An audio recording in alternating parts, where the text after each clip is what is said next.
Après 29 mois de construction, le projet d'établissement du centre hospitalier Côte de Lumière des Sables-d'Olonne est enfin prêt à ouvrir ses portes. 21 000 m² de locaux flambant neufs et des améliorations technologiques dignes des plus grands centres hospitaliers de l'Hexagone. Le CHD s'est par exemple doté de 2 véhicules automatisés pour répondre à l'approvisionnement des services logistiques jusqu'aux unités de soins.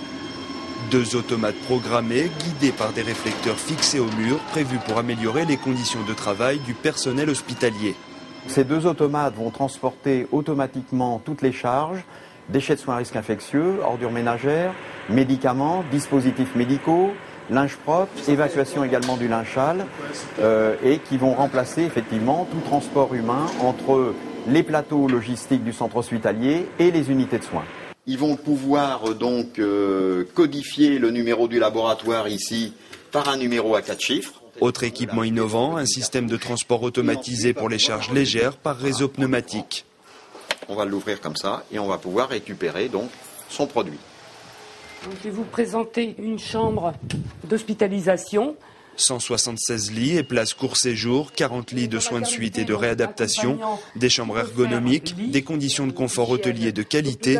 Le nouveau centre hospitalier Côte de Lumière a choisi le meilleur pour le confort de ses patients, de leurs accompagnants, mais aussi de son personnel soignant. À l'intérieur, chaque lit est équipé de la télé, téléphone incorporé sur le terminal.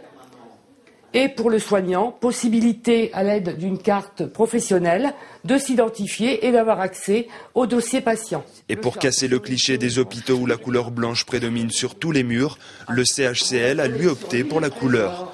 Dans les couloirs bien sûr, mais aussi dans les chambres, principalement celles destinées au séjour des enfants. Pour l'heure, les équipes sont encore au nettoyage avant l'arrivée officielle des premiers patients le 21 novembre.